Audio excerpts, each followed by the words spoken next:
Ahí sí. Ok. Entonces,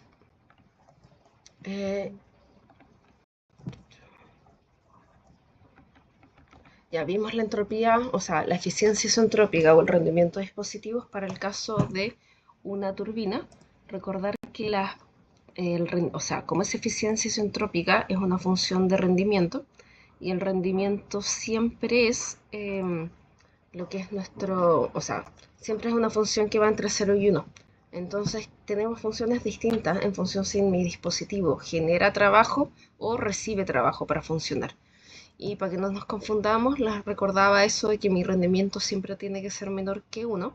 Entonces nos ponemos a pensar, en el caso de una turbina, producto de que existen irreversibilidades, la cantidad de trabajo real que va a poder generar esta turbina va a ser menor que el trabajo ideal, que sería mi eficiencia isentrópica. O sea, en el caso de que tuviera un rendimiento, o sea, el trabajo ideal sería cuando no tengo presencia de irreversibilidades. Producto de que tengo irreversibilidades, de que generamos entropía, etcétera, el proceso se degrada y en lugar de tener esa trayectoria isentrópica, que es la que estamos viendo como la vertical en este diagrama de Molière, vamos a ver la real, que va a ser entonces la que estamos viendo desplazado hacia la derecha. ¿Sí? Vimos un ejemplo y para el caso entonces luego del compresor, mismo principio, pero ahora mi compresor, como es un dispositivo que recibe trabajo, va a tener que recibir más trabajo que el que recibiría si es que fuese un proceso ideal. Básicamente aquí mi trabajo real va a ser mayor que mi trabajo isentrópico, caso contrario que era en el anterior. Entonces, si despreciamos los efectos de la energía cinética y potencial, podemos reducir este rendimiento, o sea, la primera ley básicamente aplicada, únicamente como delta de la entalpía, porque estoy viendo estos trabajos.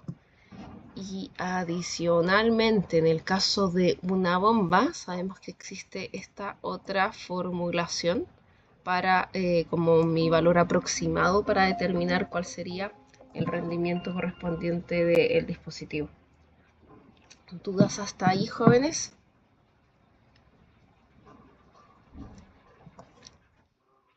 Perfecto. Entonces ya vemos adicionalmente que esa solución aproximada con la que trabajamos de la bomba corresponde entonces a nuestra bomba ideal. Una bomba real no está únicamente dado su trabajo por la diferencia de presiones, porque parte de este trabajo se va a perder o no va a ser aprovechado de manera útil, básicamente. Entonces, la curva en este dispositivo, déjenme borrar porque si no... Ok. Tengo ahora aplicable para cualquier dispositivo que recibe trabajo. Entonces, entiéndase compresor, bomba, ventilador también podría ser, etcétera. Tenemos entonces que ahora voy a pasar de una presión baja, que sería mi P1, a una presión alta. Si mi trayectoria fuese isentrópica, es decir, que si mi dispositivo fuese adiabático y a la vez reversible, tendría entonces la vertical que está siguiendo el S2, o sea, S1, S2S. Sin embargo, producto de que se va a generar entropía, básicamente, porque mi proceso no es isentrópico y existen irreversibilidades, el proceso real sigue esta trayectoria, alcanzando entonces la misma isobara en cuestión, pero ahora con una entropía mayor. Y tenemos entonces la curva correspondiente al proceso real. Adicionalmente, ya que estamos en el diagrama de Molière, vemos el delta de entalpía, que a su vez nos representa el trabajo en este dispositivo que únicamente tiene interacción energética en forma de trabajo. Vemos entonces el correspondiente de mi trabajo ideal, que sería el isentrópico, y el correspondiente del trabajo real, que sería el que está funcionando finalmente. Vemos entonces efectivamente lo que habíamos dicho, que el trabajo real en este caso es mayor que el trabajo isentrópico. ¿Sí? ¿Dudas y comentarios, jóvenes?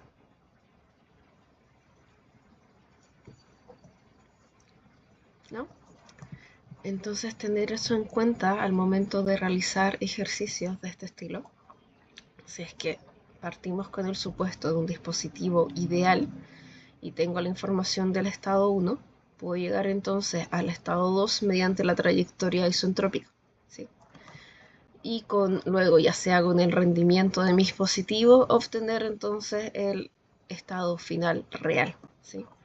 No es el mismo procedimiento si es que parto del 2 real, porque aquí ya no tiene sentido seguir una isentrópica, o si no estaría por este lado, que no es el valor correcto, sino que, bueno, realizo la ecuación correspondiente, porque al final lo que estoy balanceando es esto de acá, ¿sí? Entonces, para hacer la bajada, tenemos un ejercicio también, una turbina diabática de vapor que produce de manera efectiva 80 kilowatts recibiendo un flujo de 10 kilogramos por minuto a 300 grados Celsius y 20 bar, ¿sí? Entonces tenemos tanto el flujo másico como la temperatura como la presión, ¿sí? De la entrada de esta turbina. La descarga la realiza a una presión de 1 bar, entonces tengo la condición de salida también. Si no hay variación significativa de la velocidad del flujo entre la entrada y la salida, eso básicamente me está diciendo desprecia la variación de la energía cinética, determina el rendimiento mecánico del dispositivo operando con agua. ¿Se entiende el ejercicio, jóvenes?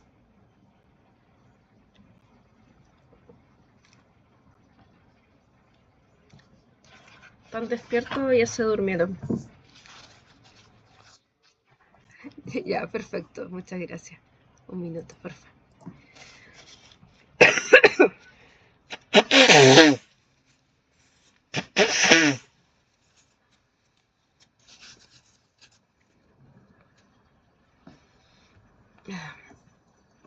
Ok.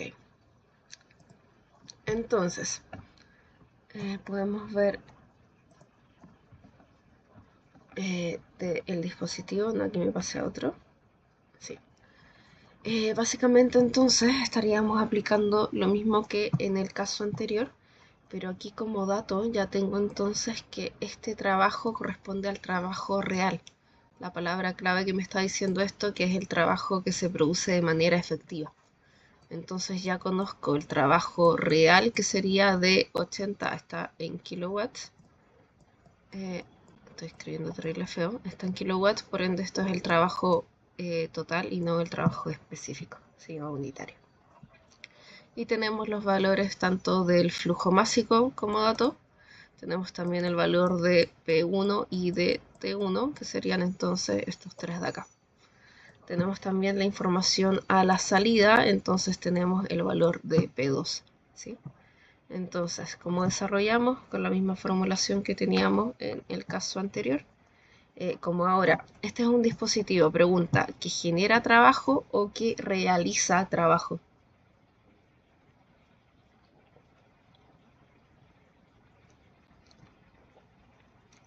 Pregunta a ustedes, jóvenes. ¿Este dispositivo va a generar trabajo o recibe trabajo? ¿Se extrae? Perfecto. Entonces, ¿cuál es la formulación del rendimiento de este dispositivo?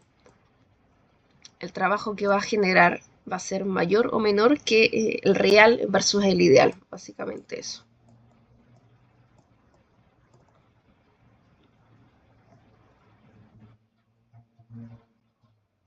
Perfecto, sí, porque producto de que existen irreversibilidades no voy a sacar tanto trabajo como podría, ¿cierto? Sabiendo eso y sabiendo que el rendimiento tiene que ser menor que 1, yo ya sé que la formulación entonces del trabajo es real partido, o sea, real partido isentrópico o real partido ideal, ¿sí? Entonces nos va a quedar básicamente el H2 real, normalmente yo le pongo una comilla, ¿sí? Para diferenciarlo, dividido por el H1, partido por el H2 ideal o isentrópico, partido por el H1. Si quieren a esto igual le ponemos isentrópico para hacer la diferencia, ¿sí? Tendríamos entonces ahí el valor del rendimiento. Y lo que nos están preguntando entonces, rendimiento mecánico, efectivamente necesitamos determinar este rendimiento mecánico. Ok, ¿qué datos tengo del ejercicio de todos estos para determinar el valor del rendimiento mecánico?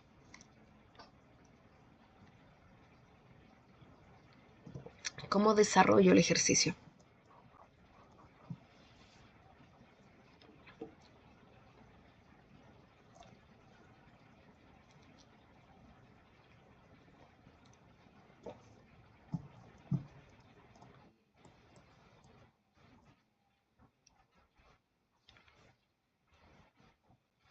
Ujú, exactamente. Entonces tengo del estado 1 la presión y la temperatura. En el caso de que esté en vapor sobrecalentado, maravilloso porque ahí son dos propiedades intensivas e independientes y podría calcular todos los valores, ¿cierto? A eso apuntabais, ¿cierto? Entonces, si son así, si no, me está faltando un dato, pero supongamos que efectivamente estoy en vapor sobrecalentado, voy a la tabla entonces y qué valores rescato acá.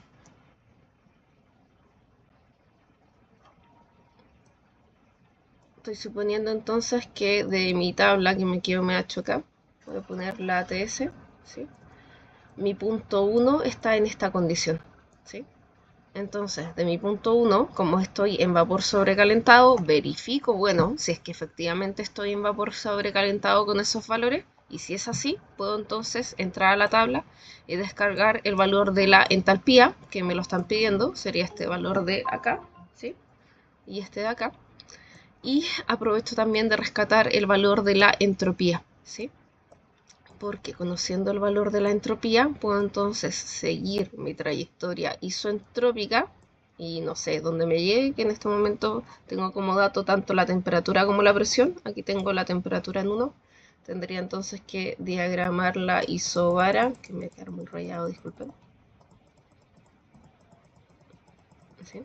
Entonces, llego a esa presión 2 que tengo aquí como dato. Me faltaba otro valor de entrada. Entonces ahí tengo el P2. Puedo utilizar mi entropía en 1, suponiendo el caso isoentrópico. Entonces podría calcular ese punto de ahí, ¿sí? Ese punto de ahí, ¿sería el real o el ideal? Pregunto.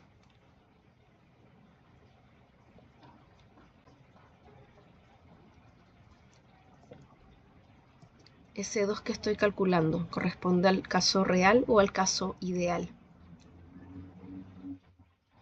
Al caso ideal, Jaime, porque entré con mi condición isentrópica, ¿sí? Y en el real voy a estar incrementando mi entropía. Entonces tengo ahí mi caso ideal, que sería este de acá. Entonces con ese valor de la entropía voy a poner S2 igual S1 más mi presión. Voy a estar sacando entonces ahora mis valores de H2, pero va a ser un H2 isentrópico o H2 ideal, ¿sí? Tengo entonces determinado ese valor de allá. Ahora, con esta información, ¿cómo puedo sacar el valor del H2 real? O con eso estoy para determinar esto.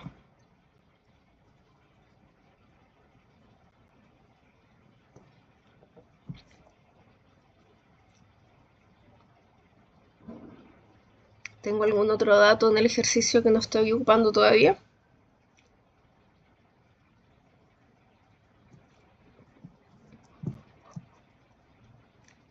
Ok, estamos medio dormidos todavía, igual lo entiendo. Pero si se fijan, tengo el dato del trabajo que todavía no he ocupado y el trabajo que tengo es el trabajo efectivo, o sea, el trabajo real, ¿sí? Entonces, ese trabajo real, ya que están unidades de megawatt, va a ser el flujo másico por el delta de entalpía correspondiente, ¿sí? Pero este delta de entalpía va a estar considerando mi H2 real, porque este trabajo es el real, ¿sí? Entonces tengo como dato el flujo másico, ya obtuve el valor del H1, puedo obtener entonces el valor del H2 despejando de esta expresión el H2', ¿sí? Porque tengo esto como dato también. Obtendría entonces el valor del H2' y puedo calcular entonces el rendimiento. ¿Se entiende el desarrollo del ejercicio, jóvenes, a pesar de lo feo que escribí? Perfecto. Seguimos entonces y aquí tenemos otro ejemplo. Tengo vapor de agua a 70 megapascales y 400 grados Celsius, estrangulado en una válvula disminuyendo a una presión de 3 megapascales durante un proceso en estado estacionario. Determine la generación de la entropía en este proceso y verifique si el principio de incremento de la entropía es satisfecho, ¿sí? Tengo entonces un diagrama TS donde está pasando una válvula isoentálpica, ¿sí? Si no me lo dicen de manera explícita que es isoentálpica, normalmente lo ponemos entonces como supuesto de que mi válvula es isoentálpica, ¿sí? Tengo entonces, ya que pasó por la válvula, voy a pasar de un estado 1 a un estado 2 siguiendo una trayectoria isoentálpica, ¿sí? Ahora, ¿cómo sé que esta trayectoria efectivamente es hacia la derecha y no hacia la izquierda? Porque al traspasar una válvula, como resultado tenemos una disminución de la presión y como resultado tenemos también una disminución de la temperatura. ¿Sí? ¿Sí? Como el objetivo en el que ocupamos nosotros la válvula en termodinámica al menos. ¿Sí? Bajar la temperatura gracias a un proceso de estrangulamiento. Entonces ahí yo puedo ver que mi T1 es mayor que mi T2. ¿Sí? Y además, lo que recordamos de mecánica de fluidos, que ustedes también ya lo vieron, después de pasar una válvula tengo una pérdida de carga y por ende tengo una caída de presión. Entonces sé que P2 va a ser menor que P1, ¿sí? Y en consecuencia T2 menor que T1, ¿sí? Entonces tengo esa trayectoria para allá, ¿sí?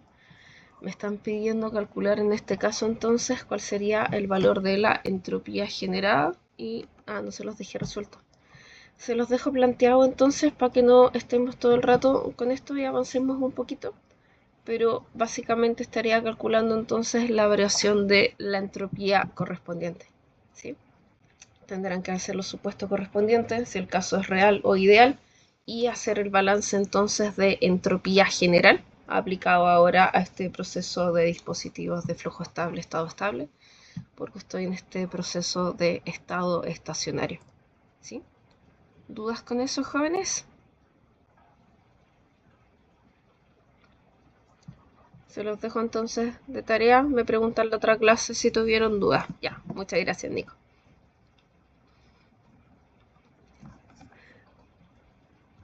Ay, ya, en fin.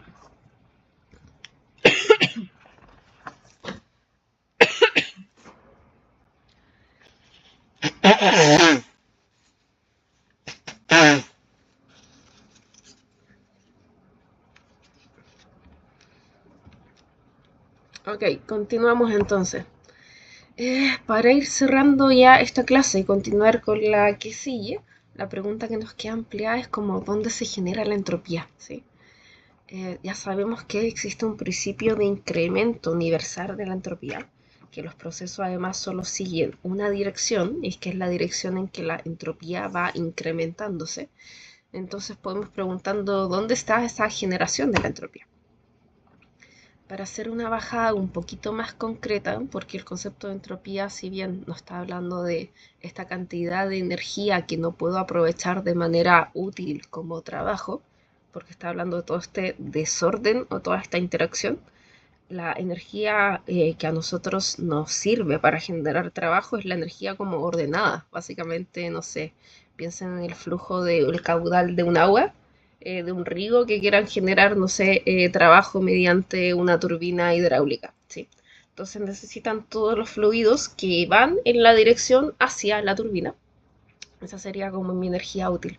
Sin embargo, producto de obstrucciones, piedras, cambio el camino, etcétera, voy a tener estos vórtices. Y esa también es energía que no va en la dirección de la que yo puedo extraer trabajo. Entonces, esa energía en realidad solo me está generando esta entropía, porque es todo este desorden, es una manifestación del desorden. Como que queremos nosotros la energía ordenadita, toda la energía cinética, todos los vectores de velocidad hacia mi objetivo, pero la realidad no están así, pues. Entonces, como tengo energía, estos vectores de velocidad desordenados hacia donde no puedo extraer trabajo, que es como mi manifestación útil de la energía, estoy perdiendo entonces esa energía. Ok. Además de verlo en ese ejemplo de que estoy viendo esa generación producto de los vórtices, ¿qué pasa con la transferencia de calor? Pensemos en el límite entre un sistema y sus alrededores, donde tengo distintas temperaturas entre mi sistema y mis alrededores. Tengo entonces entre medio del sistema y mis alrededores una pared que separa lo que es mi sistema y lo que es alrededor de mi sistema.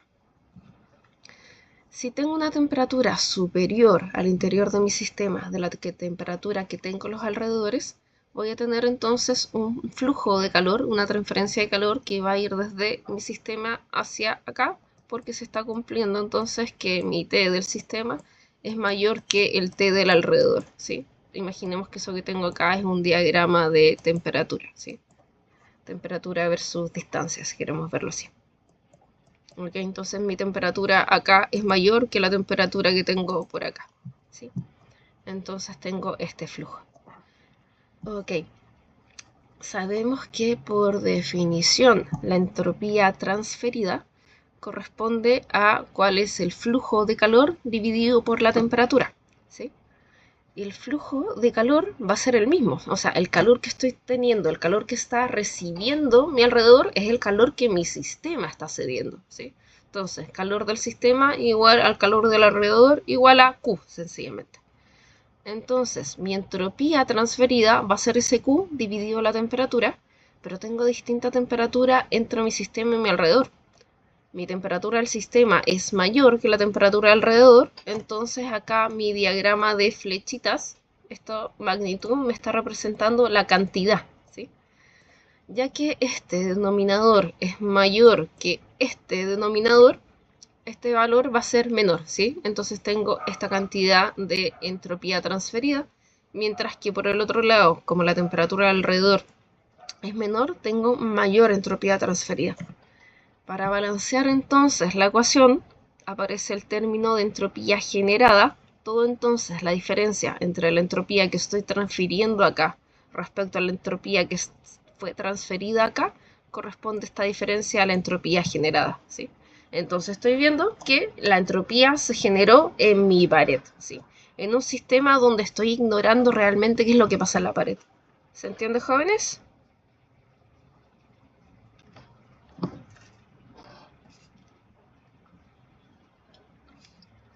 Ya, si no hay preguntas, perfecto. Continuamos entonces. Gracias, Villa. Ahora, si me voy al caso real, no es que las paredes sean una membrana infinitesimal, bueno, podría ser igual, pero vamos, si hago un zoom entonces a mi pared, voy a ver un sólido en mi pared, ¿cierto? Como algo que me está limitando entre mi sistema y mi alrededor, porque si no, porque no tiene la misma temperatura.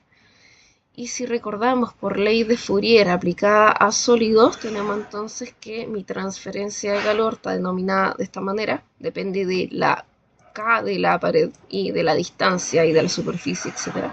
Entonces estoy viendo que durante la pared, o sea, en el transcurso que fluye el calor en la pared, mi temperatura va a ir disminuyendo desde la temperatura del sistema hasta la temperatura alrededor.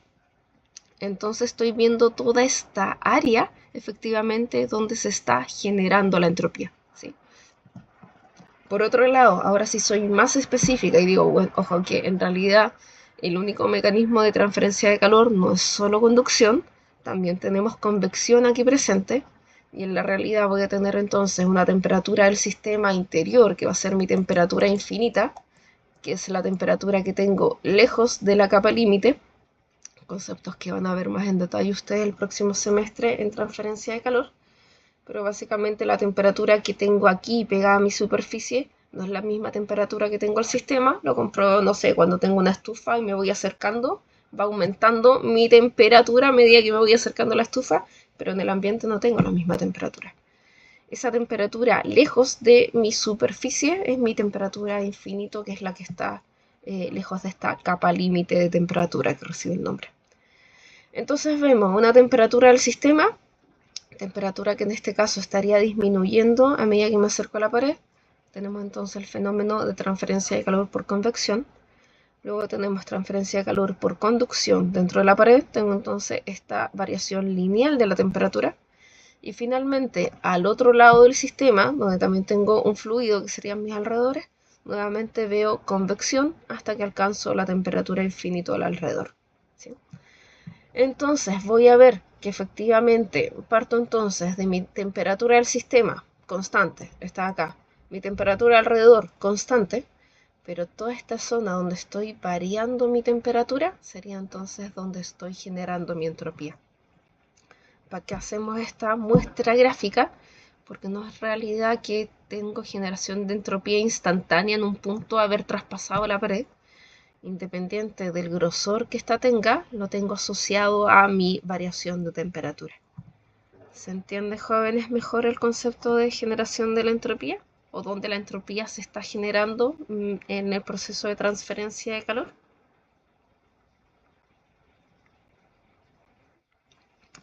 Genial, gracias, Jaime. Entonces, por eso decíamos que la transferencia de calor con diferencia de entropía era una generación, era una de las tres valores que nos generaban irreversibilidad. Si recuerdan, teníamos fricción, expansiones y compresiones abruptas y transferencia de calor con diferencia de temperatura. Si tengo esta transferencia de calor con diferencia de temperatura, estoy viendo que estoy generando toda esta entropía producto de esta diferencia de temperatura.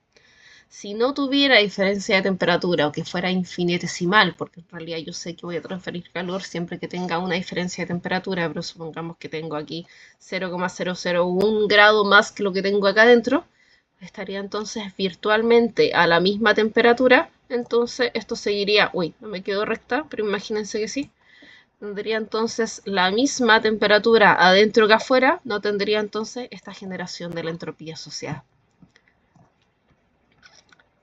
¿Dudas hasta acá, jóvenes? ¿No? Entonces con eso cerramos esta clase 5.2, donde vimos la definición de la entropía, el principio de incremento de la entropía universal, entropía en sustancias puras, cómo trabajar con ellas en la tabla, que ahora es una propiedad más con la que trabajo en la tabla, los procesos isoentrópicos, cuáles eran las condiciones que habíamos dicho que no tenía transferencia de calor y que eran procesos reversibles, las relaciones TDS, que vimos distintos diagramas y que en el caso de proceso a la misma, o sea, también veíamos que representaba el calor en procesos reversibles, y análisis de dispositivos reversibles e irreversibles. Entonces aquí vemos el rendimiento de los dispositivos o la eficiencia isoentrópica de los dispositivos, y finalmente este balance de entropía que se balancea gracias a la entropía generada. ¿Dudas y comentarios, jóvenes?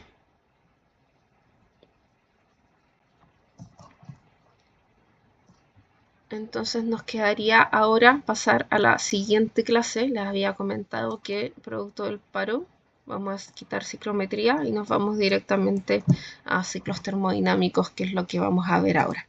¿Sí? Si tienen preguntas me las van haciendo mientras abro la otra clase. ¿Okay?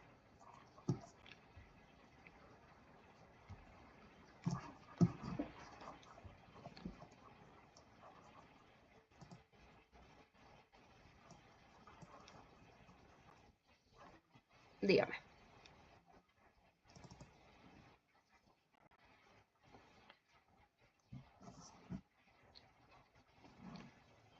O sea, es una de las razones. Teníamos tres razones para que mis procesos no fueran reversibles y que son los que me están generando entropía, ¿sí?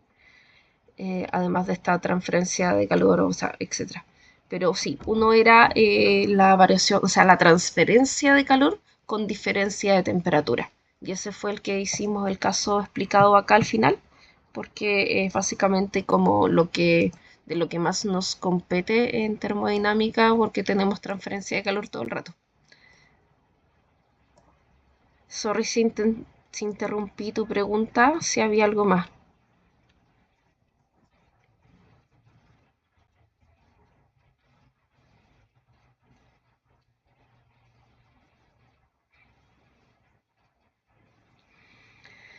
Eh, Entendamos que la entropía como propiedad viene a cuantificar toda esta energía que no podemos aprovechar de manera útil.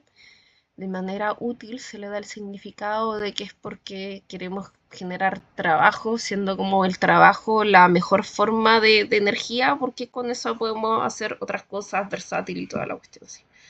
Entonces, cualquier proceso que no te está generando una utilidad, básicamente está generando una entropía.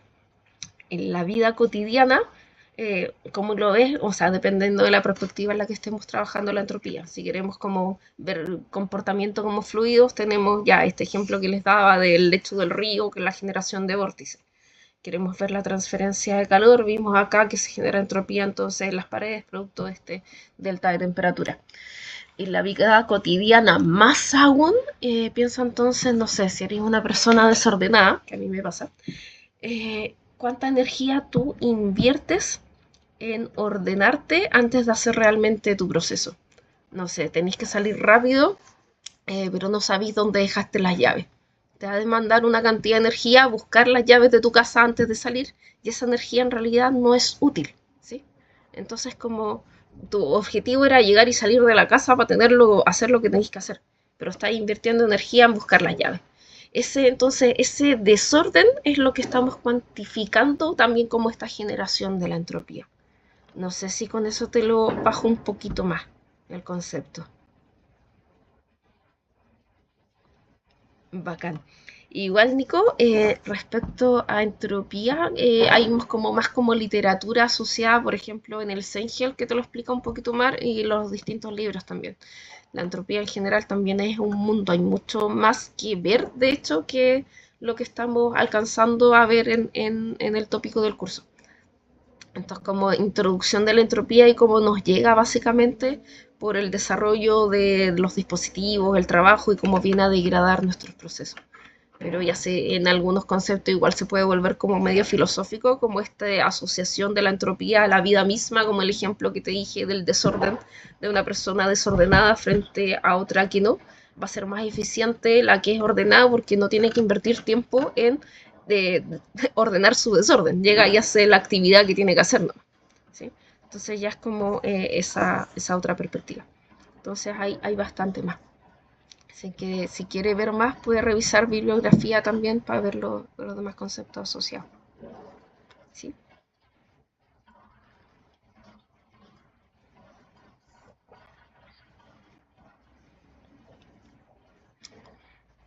Sí, pues sí, sí se ve un poquito en el colegio también y se habla de la entropía como una medida del desorden molecular, que eso lo vimos así en química.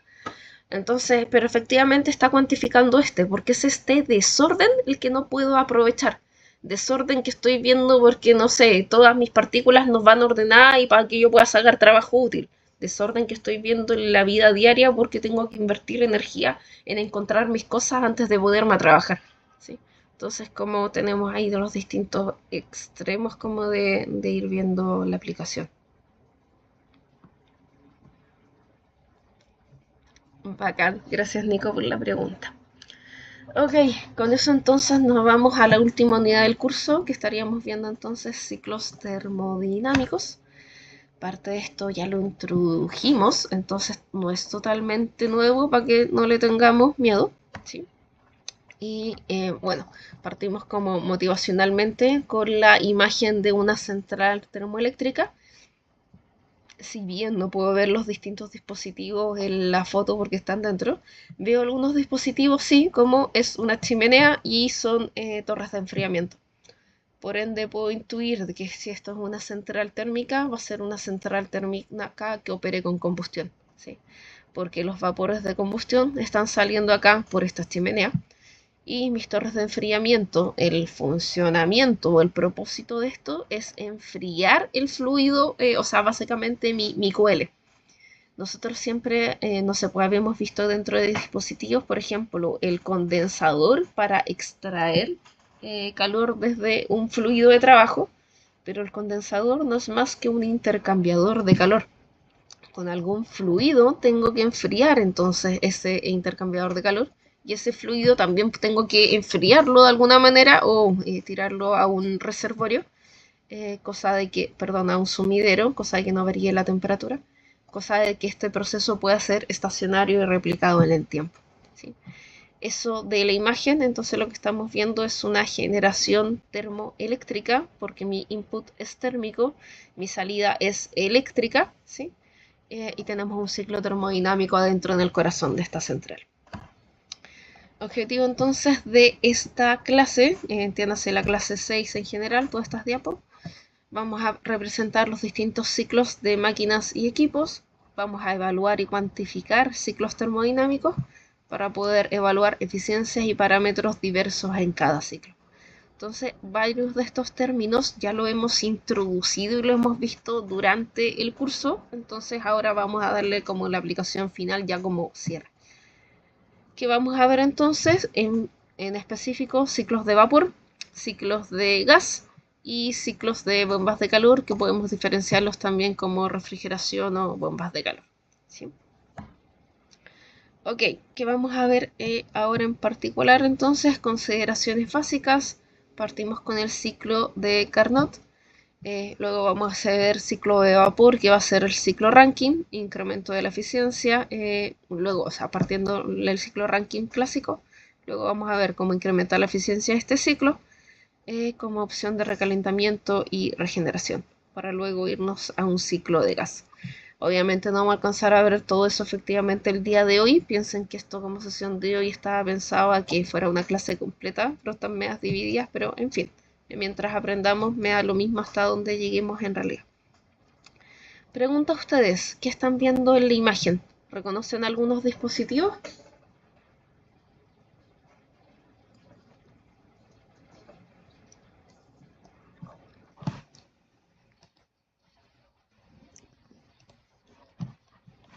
Perfecto. Perfecto, sí. Porque me dijo usted un condensador. El condensador lo estaría viendo acá, ¿sí? Básicamente tengo ahí el escrito, ¿cierto? Y me dijiste también una turbina que es esta de acá, ¿sí? Entonces me está diciendo que este dispositivo de abajo probablemente sea una bomba y es correcto la asunción, porque recordar que a la salida del condensador tengo líquido, entonces ya puedo aplicar una bomba. La bomba solamente bombea líquidos, jóvenes. Si quiero aumentar la presión de un gas, ocupo un compresor, ¿sí? ¿Qué tendría entonces en el lado de acá? Efectivamente es una caldera. La caldera también es otro intercambiador de calor, solo que yo me centro en el lado del fluido que estoy cambiando de fase, ¿sí? Entonces veo aquí encerrado una caldera, una turbina, un condensador y una bomba. Esos cuatro dispositivos conforman mi ciclo Rankine, que es el ciclo de vapor, ¿sí? Asociado luego a la turbina, como decimos nosotros, la turbina genera trabajo, trabajo que vemos de manifiesto en un eje que está rotando. Este eje rotatorio lo puedo conectar a un generador y voy a estar entonces sacando energía eléctrica, ¿sí? Y tengo entonces el Rankine más el generador, genero electricidad. A su vez, como les comentaba al inicio, mi condensador tiene que enfriarse de algún modo. Y mi condensador no es más que un intercambiador de calor donde me estoy centrando en la línea que va a cambiar de fase de vapor a líquido. Entonces la otra línea es la que estoy viendo acá, que a su vez se está enfriando con una torre de enfriamiento. Torre de enfriamiento que creo que también vimos en dispositivos, pero es otro intercambiador de calor donde está entrando por un lado mi agua, ¿sí? Que estaría a mayor temperatura, un fluido a mayor temperatura. Este es liberado mediante aspersores y luego recibo este condensado, esta agua líquida. Entonces tengo por aquí cayendo agua y en el contraste estoy subiendo aire. Básicamente se enfría por contacto con aire. Entonces otro intercambiador de calor donde una de sus líneas es mi agua o mi fluido, mi líquido, y la otra de las líneas es el aire, ¿sí? Por el lado de acá vemos entonces la caldera. La caldera también decíamos que era un intercambiador de calor. Tengo el fluido que está aumentando su temperatura y cambiando de fase. Pero por el otro lado voy a tener mis vapores de combustión. Esos son el fluido caloportador acá. Vapores de combustión que luego se van entonces a sacar de mi sistema mediante una chimenea. ¿Dudas y comentarios hasta ahí? Obviamente vamos a verlo en detalle, pero partimos firme, ¿no? Ok, continúo entonces. Consideraciones básicas de los ciclos. Entonces, primero que todo, recordamos la eficiencia. La eficiencia, de manera genérica, dijimos que siempre va a ser mi función objetivo partido por mi función costo. Lo que estoy analizando acá es una máquina térmica. Por ende, mi objetivo es el trabajo que se genera y mi costo es el calor que yo tuve que suministrar. Costo que si fue, no sé, en una central termoeléctrica que funcione a carbón, por ejemplo, a su vez tuve que suministrarlo quemando carbón, ¿sí? No es la única forma, por cierto. Puedo tener otros combustibles y luego puedo cambiarlo por energía renovable, etc. Ahora, por primera ley aplicada a ciclo, sabemos que el trabajo neto es lo mismo que la diferencia entre Qin y Qout. Voy a hacer aquí al tiro correcciones en función de cómo lo hemos visto nosotros en el curso. Uy, no lo marqué. Ya. Como nosotros trabajamos con criterio energético, nuestro Qin da positivo y nuestro Qout da negativo. Si lo tengo aquí restando es porque estoy hablando de las magnitudes nomás. ¿Sí? Entonces en realidad estoy viendo del Qin, el valor absoluto del Qin menos el valor absoluto del Qout, ¿sí? Para obtener también el valor absoluto del trabajo neto, ¿sí? Si estoy con criterio energético, como este es positivo y el otro es negativo, me basta con sumarlos y voy a obtener la diferencia del trabajo neto. Por primera ley entonces aplicada a ciclos, voy a tener que es lo mismo que el trabajo neto partido por el Qin, que en mi caso sería entonces el QH que hemos visto durante todo el curso, va a ser entonces el calor de salida, que sería ahora mi QL dividido por mi QH. ¿Dudas hasta ahí? Seguimos entonces. Además sabemos que tenemos el ciclo de Carnot, ¿sí? Que un ciclo real jamás va a alcanzar la eficiencia del 100%, porque no todo mi trabajo se va a transformar, o sea, perdón, no todo mi calor que entra se va a transformar en trabajo, porque vimos que por segunda ley siempre necesito dos reservorios, o sea, Qin u Qout. Luego, si tengo Qout en QL, como los hemos visto, no va a ser el Qin igual al Qout, luego esto jamás va a poder ser, no voy a tener básicamente tengo este término, entonces mi numerador no va a ser igual a mi denominador, entonces esto jamás va a alcanzar el 100%. ¿Cuál sería entonces el máximo valor alcanzable que podría alcanzar un ciclo? El que alcanzaría su ciclo ideal. Su ciclo ideal va a ser básicamente el trabajo que tendría mi ciclo reversible al verle suministrado la misma cantidad de calor. Tengo luego aplicado la primera ley a cualquier ciclo, me queda entonces la misma expresión de arriba, recordar que esto también está como valor absoluto. Ahora, por Carnot, si tengo mi ciclo reversible, podemos decir que el QL partido por el QH es equivalente al TL partido por el TH, entonces tengo esta eficiencia de mi dispositivo reversible. Entonces este es el máximo eficiencia que estaría alcanzando, estamos hablando de máquina térmica, sería entonces el máximo rendimiento, está dado solo por la temperatura de mis reservorios. Lo que ya veo que no va a ser el 100%. Mi TL y mi TH no van a ser iguales, entonces esto no va a ser, no se me va a simplificar. Mi TL tampoco va a ser 0, ni mi TH, o sea, para que esto me dé el 1. ¿Sí? Por último, mi segunda ley de la termodinámica puedo hacer también una eficiencia de la segunda ley, que quiere decir la eficiencia que tiene mi rendimiento dividido por la eficiencia que tendría Carnot. ¿Sí? Entonces puedo comparar mi rendimiento real por el rendimiento ideal y eso se conoce como una eficiencia de segunda ley. ¿Dudas y comentarios hasta ahí?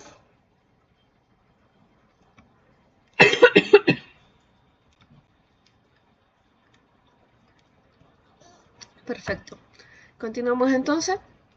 Como introducción a los ciclos termodinámicos, tenemos dos áreas importantes de aplicación de la termodinámica, son la generación de potencia y la refrigeración. Entonces tenemos máquinas térmicas y bombas de calor. ¿Sí? Ambos objetivos usualmente realizan mediante sistemas que operan en ciclos termodinámicos. Entonces aquí vamos a ver los ciclos termodinámicos detrás de estos objetivos. Vamos a hablar de ciclos de potencia, cuando mi objetivo es generar trabajo, y bombas de calor, cuando mi objetivo ya sabemos que es mover calor con diferencia de temperatura. Pero dentro de las bombas de calor nos vamos a centrar en los ciclos de refrigeración, que es básicamente si pongo mi foco en el fluido, en el QL. Luego, los ciclos termodinámicos también los podemos clasificar en función de cuál es el fluido. Si mi fluido está en condición de gas únicamente, recibirá el nombre de ciclo de gas.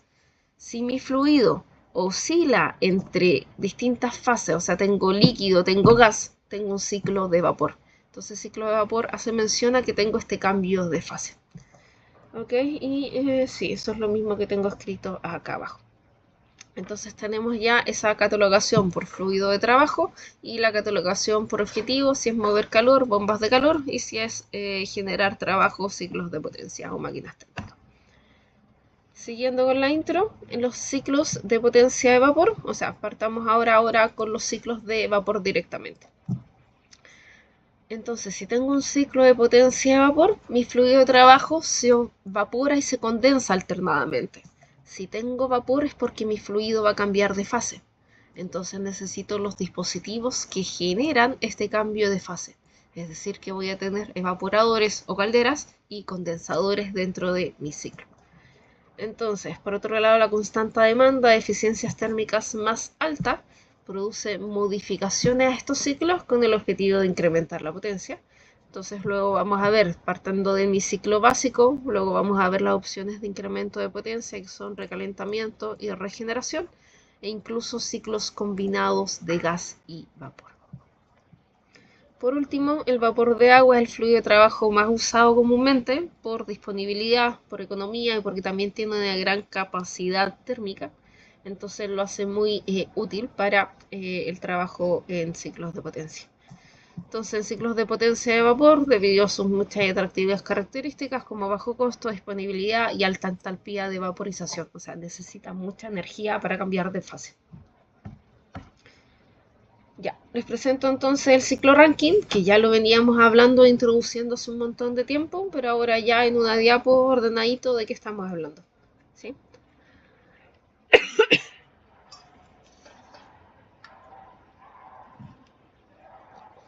Entonces, nuestro ciclo Rankine va a ser el ciclo ideal para las centrales eléctricas que funcionan con vapor, ¿sí?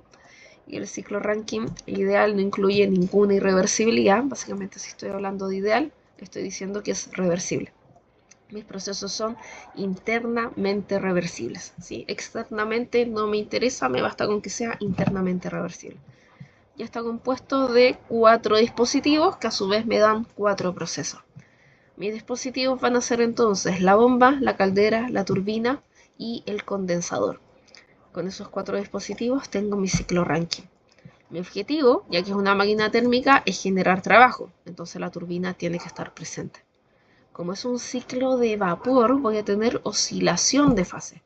Voy a tener entonces la caldera, que lo va a llevar de condición líquido a condición gaseoso o vapor, y mi condensador, que va a ser el caso inverso de líquido a, de vapor a líquido.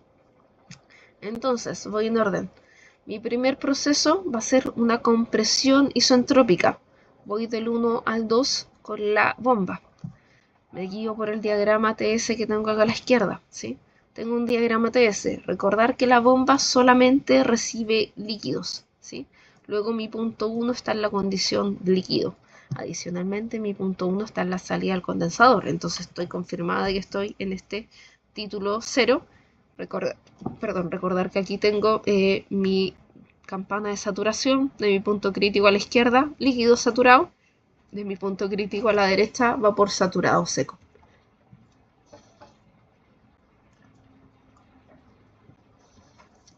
Continúo entonces.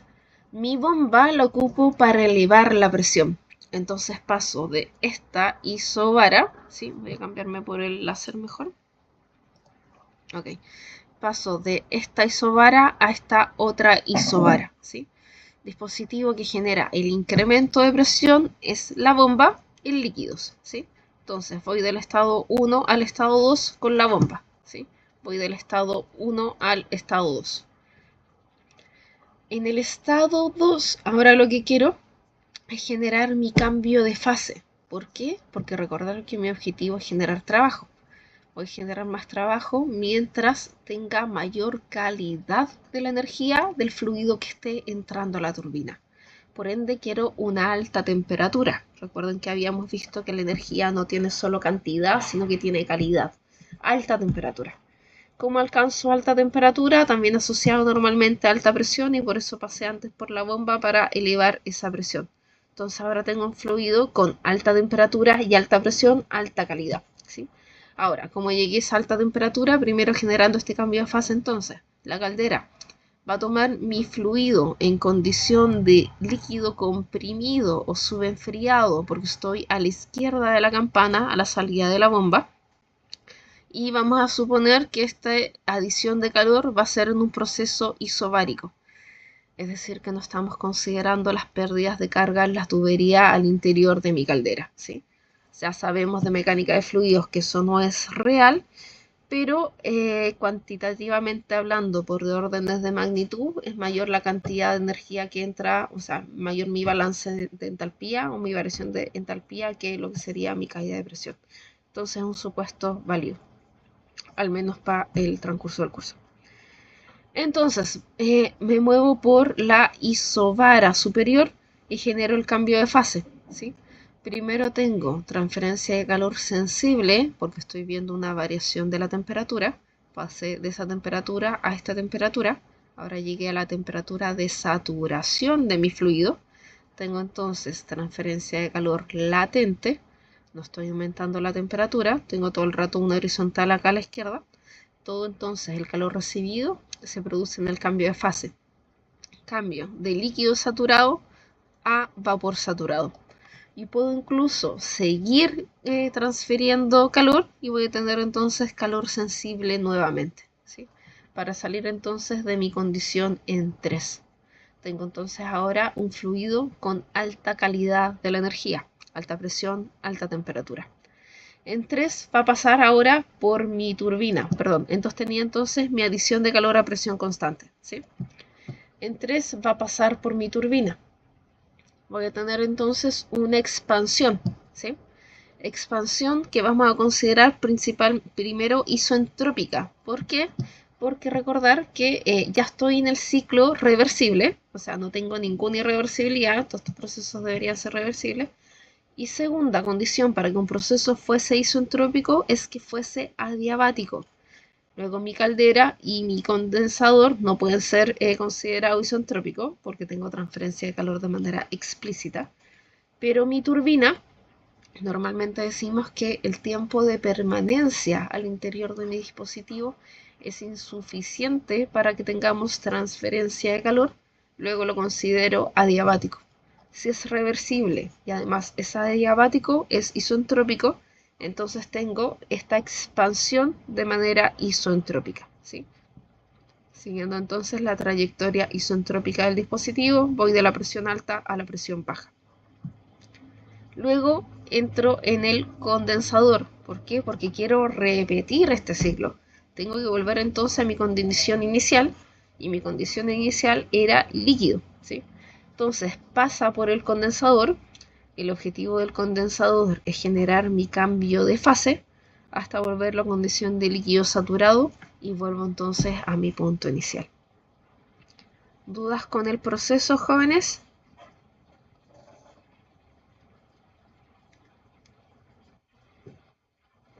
Genial.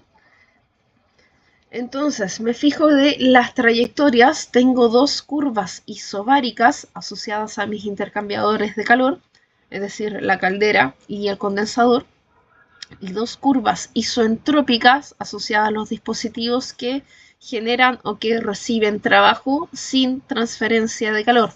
Porque recordar que para que mi proceso fuera isoentrópico tendría que ser adiabático y ser reversible. Reversible ya lo tengo, que estoy en el ciclo ideal, ¿sí? Adiabático lo puedo tener en la bomba y en la turbina porque no tengo tiempo de permanencia para la transferencia de calor. Entonces tengo compresión isoentrópica, adición de calor isobárica, expansión isoentrópica y extracción de calor isobárica. Bomba, caldera, turbina, condensador. Y repito mi flujo infinitamente, entonces estoy en un flujo estacionario, o sea, flujo estable, estado estable, un proceso estacionario, nada me cambia en el tiempo.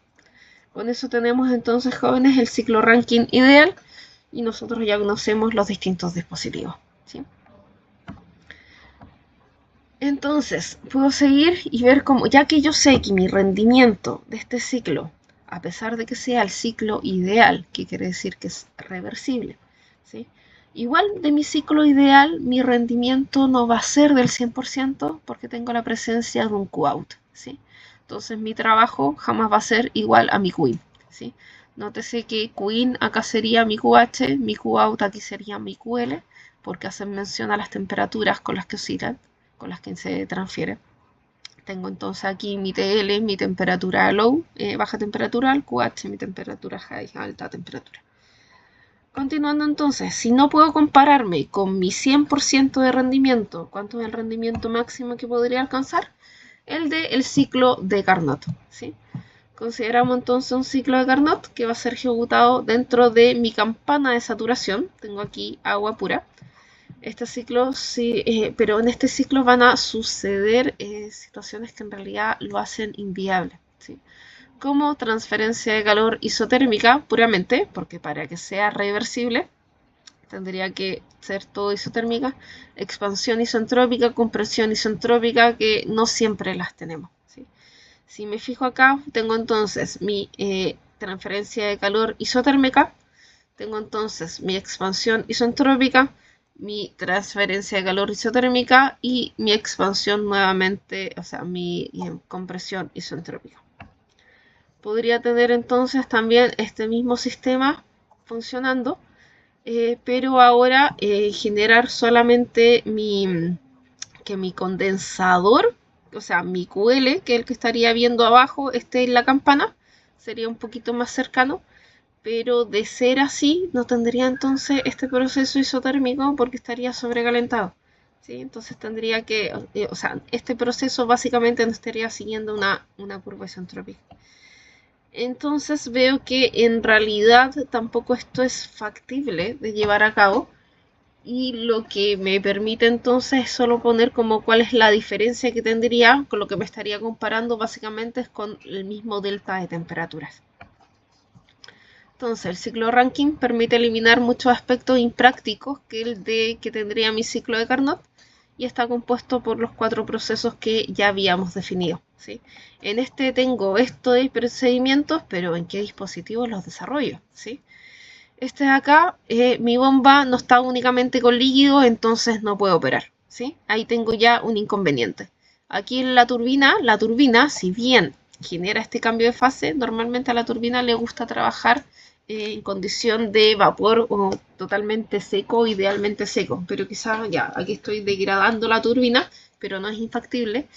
Aquí también estoy degradando la bomba porque mi bomba no bombea únicamente líquidos. Si yo agrego gas a mi bomba, voy a hacer cavitar mi bomba. Entonces este ciclo en realidad no es factible porque voy a perder en muy poco tiempo mi bomba y mi turbina.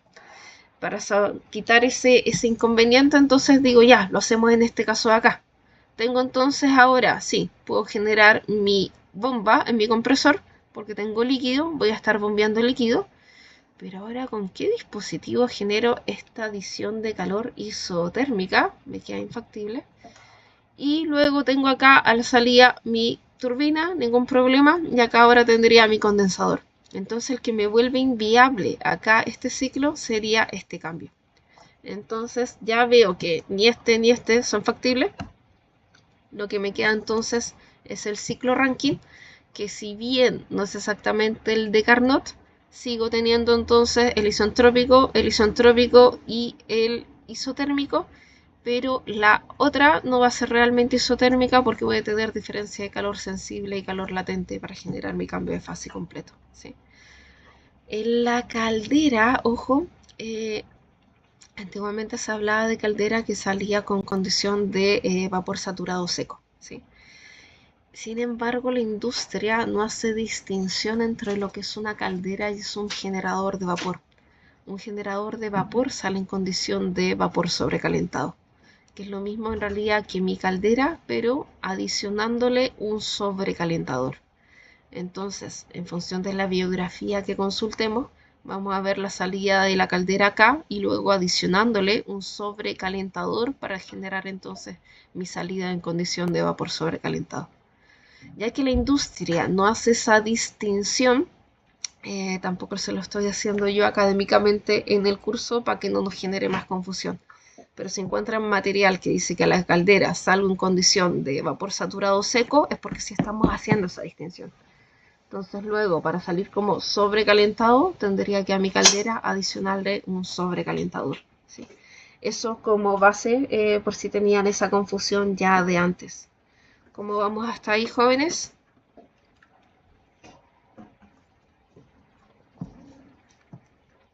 Perfecto. Entonces, ya, para ir cerrando, porque estoy revisando el horario que tenemos entonces que bajamos de ese ciclo Carnot que era infactible a este ciclo ideal igual, pero que es ya ahora con dispositivos reales. Tenemos entonces la caldera, la turbina, el condensador y la bomba, los que ya habíamos descrito antes. Cerrando entonces con mis distintos procesos, mi ciclo Rankine ideal. Ya que tengo el ciclo Rankine ideal, tengo entonces isentrópico, tengo entonces isotérmico, y este no va a ser el isotérmico que sería el de la caldera. Lo que sí tengo entonces son dos isobáricos y dos isobáricos en los dos intercambiadores y dos isoentrópicos. Y la misma descripción que habíamos dicho antes, pero ahora en términos aquí escrito para que lo puedan estudiar. Tengo en 1 en 2, pasa por la bomba entonces, líquido saturado al condensador, que sería el estado 1, se bombea isentrópicamente hasta alcanzar el estado 2 para ingreso en la caldera. Luego 2 a 3 pasa por la caldera, entonces el líquido se calienta a presión constante hasta el estado 3. De hecho, en este diagrama tengo la salida de la caldera en condición de vapor saturado, ¿sí? Porque mi caldera lo que genera es el cambio de fase, no es necesariamente hasta dónde llega, ¿sí? Entonces, si lo tomo como líquido, la salida de la caldera puede estar ahí o podría estar más arriba si es que tiene acoplado un sobrecalentador de vapor, que es lo que normalmente ocurre. Luego entonces, de 3 a 4 se expande en la turbina, ya que estoy en el ciclo ideal. Mi turbina es adiabática, también es reversible, entonces isoentrópica. Y finalmente en 4 voy a pasar por mi condensador, donde voy a tener mi extracción de calor isobárico, que también sería isotérmico si es que la entrada está en condición de vapor saturado. Si entró desde más acá, tampoco va a ser completamente isotérmico, porque voy a tener calor sensible y luego calor latente.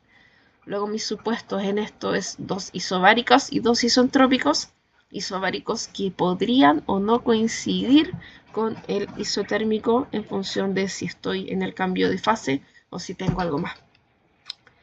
¿Dudas y comentarios, jóvenes? Perfecto, entonces con eso cerramos la clase del día de hoy. Terminamos de ver entonces eficiencia isentrópica.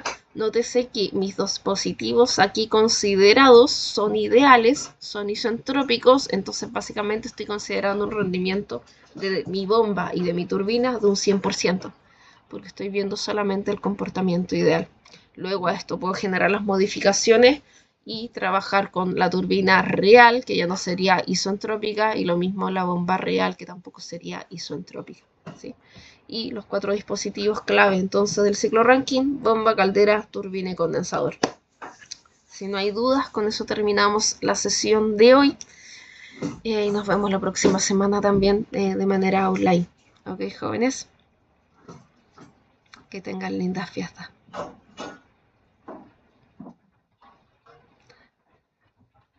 Ya, pues jóvenes, que estén bien, nos vemos. Hasta luego.